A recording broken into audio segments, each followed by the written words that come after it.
In this video, I'm going to show you how to replace the rear calipers on this Nissan Altima, located right behind your rear wheel, so let's get started. The first step is to remove the wheel. If you have hubcaps, it is easier to pull them off first. If not, you can just remove the lug nuts. These hubcaps should just pry right off with your hands. Now you can use a 21mm socket and remove all 5 lug nuts and then pull the wheel off.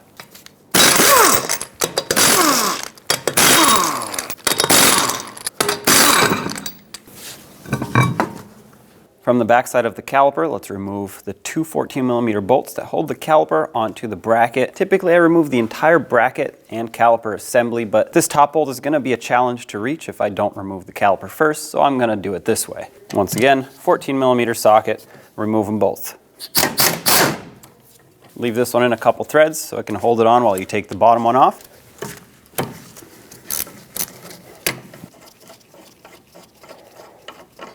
Okay, take this out. This is the entire slider pin assembly in this case. Take this out, pull the caliper right off and put it on the upper control arm so that it doesn't hang and put pressure on the brake hose. Now I can use a 19mm wrench to break this free a lot easier.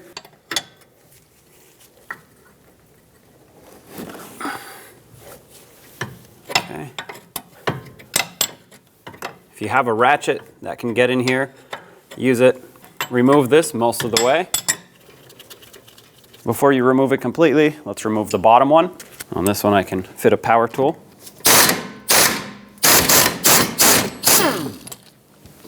Take this out, finish removing the top one, and then remove the caliper bracket with the pads and set them aside.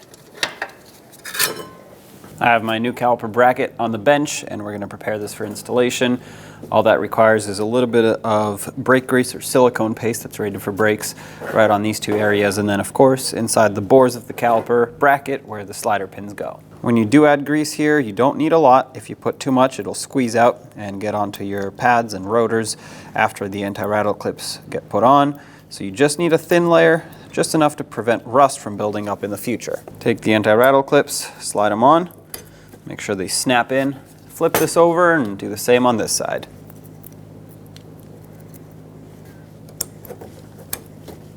I'm going to add some grease, or silicone paste in my case, to the inside of these boots. This is going to act as a reserve of grease as the slider pins operate over time. I'm going to do this to both. Don't put too much, but you do want to add a little. It's going to get inside these folds of the boot, and that's going to, like I said, help it stay lubricated for a long time. I have both of my brackets right here on the bench, and I'm going to take one pad off and just transfer it over to the new bracket one at a time. I'm going to inspect these. These look like they're in great shape, and this one was the inboard pad, so I'm going to slide this in here, then take the outboard pad, slide this in here, and we can put this bracket back on the vehicle once both pads are installed. Now if they keep wanting to fall off, of course you can install them once this is on the vehicle. Slide the caliper and the pads over the rotor and start in the 2 bolts.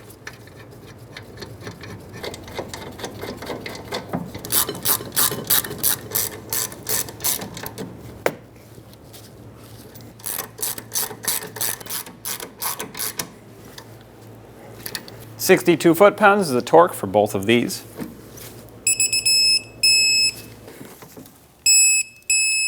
All right, take the new caliper, slide it over. The pin that has the rubber bushing is going to go on the top. And the pin that does not have a rubber bushing goes on the bottom.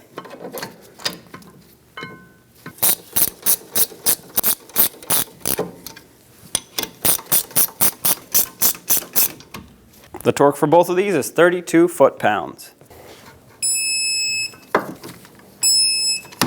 I'm going to loosen up the bleeder screw. Of course, take off this cap first, but this will allow the caliper to start gravity bleeding as soon as the hose goes on. Use an 8mm wrench or socket, crack this free. All right, just leave it like that. With a collection bucket underneath, remove the banjo bolt off of the old caliper. Brake fluid will leak at this point, so that's why you want to catch it with a collection bucket. Remove the banjo bolt and make sure the 2 copper washers that are on the hose come off. Sometimes they get stuck, and I'll show you a trick for that. You can use some pliers, pinch it, and it pops right off. The other one came off already, so we're good to go. Take the new banjo bolt, and with a new copper washer, slide it through the hose. Put a new washer on the other side as well. Sandwich the hose in between the two.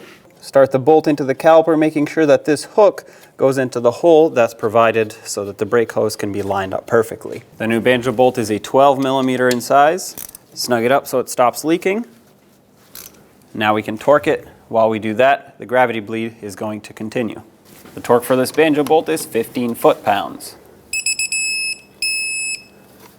And perfect timing with the brake fluid bleeding through. That's been about 10-15 seconds. There's no air coming out anymore. It's just clean brake fluid. So I'm going to close this off. Make sure this is nice and snug. About 1/8 of a turn after it bottoms out should be plenty. We're going to clean this off with some brake parts cleaner. And at this point, the air should be bled out of the caliper. However, if you feel that there is air in the system, you want to perform a full manual brake bleed at the end of the job, which you will see how to do at the end of the video. Get all the brake fluid off the caliper and off of the bleeder screw, as well as any that you got on the brake hose. Once you're done, cap this off, put the wheel back on, start on all 5 lug nuts. We'll bottom them out in a cross pattern, and also in a cross pattern, we're going to torque them to 83 foot-pounds.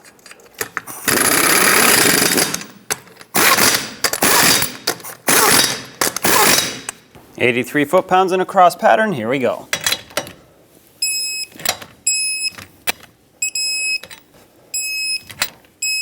Double check them all. If your wheel had hubcaps, put them on now, and make sure that when you put them on, this cutout goes around the valve stem, otherwise the hubcap won't go on. Take it for a road test. Under the hood, you'll find the brake master cylinder on the driver's side, right behind the air filter housing. Wipe off any debris that might be around the cap, so that when you remove it, none of it gets inside the master cylinder. Turn the cap counterclockwise and pop it off.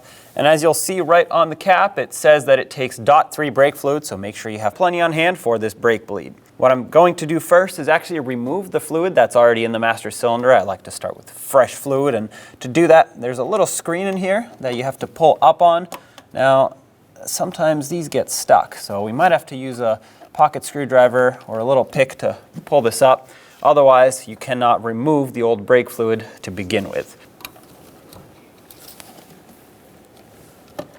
There it is. Set that aside. Now you can use anything that will extract brake fluid safely to remove the old fluid from the reservoir. I'm going to use a vacuum pump with a little reservoir and suck it all out. If you have a fluid extractor, you could use that, or anything that'll fit down there that'll remove the brake fluid.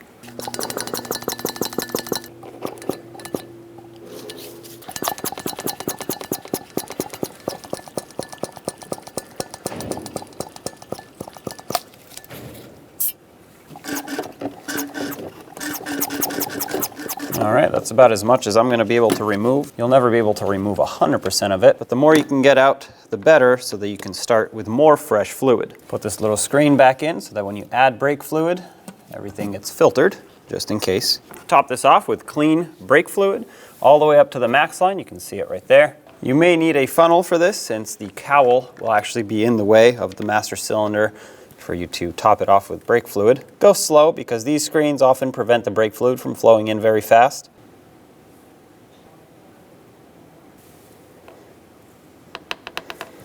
That one bottle filled it up completely, so let's cap off the master cylinder so that debris and moisture don't get in. Brake fluid is hygroscopic, so it does absorb moisture. And now let's begin the brake bleed. The bleed sequence for this vehicle starts at the right front wheel, move over to the left front and bleed that, then top off the master cylinder, then move over to the right rear, and then the left rear is where you're going to end. Now, if you do need to repeat the process after this, if you feel that the brake pedal is not firm enough and you think you still have air in the system, repeat the process in the same sequence. And of course, don't forget to top off the master cylinder after every other wheel. Now we're at the right front caliper, and I have an assistant in the vehicle ready to pump up that brake pedal to create pressure in the system. Go ahead and pump. All right, they're holding, so I'm going to put this hose on. This will direct the flow of brake fluid so it doesn't go all over the place. And with a 10mm wrench, I'm going to open this up while they hold. And fluid comes out. Once the pedal reaches the floor, we can close this off. Go ahead and pump again.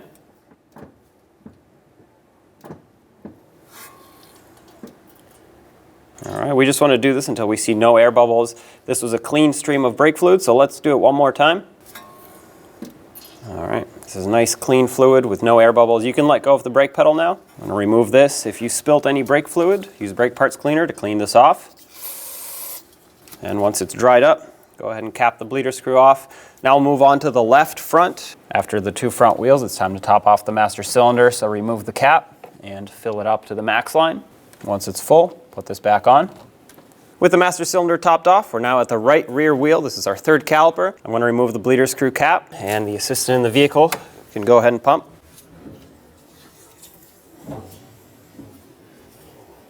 They're holding pressure. This is an 8mm bleeder screw now, so downsized from the front. Go ahead and open this up while they're holding pressure. And once the pedal has reached the floor, you can close it up and go ahead and pump again. All right, they're holding, going to open again. And let's do this again. Go ahead and pump. All right, this was clean. Let's do it one more time. Go ahead and pump. Perfect. You can release the brake pedal. Take this off, and once again, if any spilt, you go ahead and clean this off with brake parts cleaner. Wipe it off, and cap off the bleeder screw so it doesn't get debris in there. Move over to the left rear wheel and do the same thing. Now that we're all done, let's top off the master cylinder one last time. Take the cap off and fill it up all the way to the top. With it full, close this off, and if you need to continue bleeding, go ahead until your brake pedal feels nice and firm with the engine off. But if you think you are completely done with the brake bleed, the wheel torque is 83 foot-pounds, so put all the wheels back on and take it for a road test. When only the best will do, demand TRQ. The only company that lets you view before you do. TRQ is committed to offering the highest quality aftermarket auto parts that are engineered for peace of mind. Thanks for using and viewing with TRQ.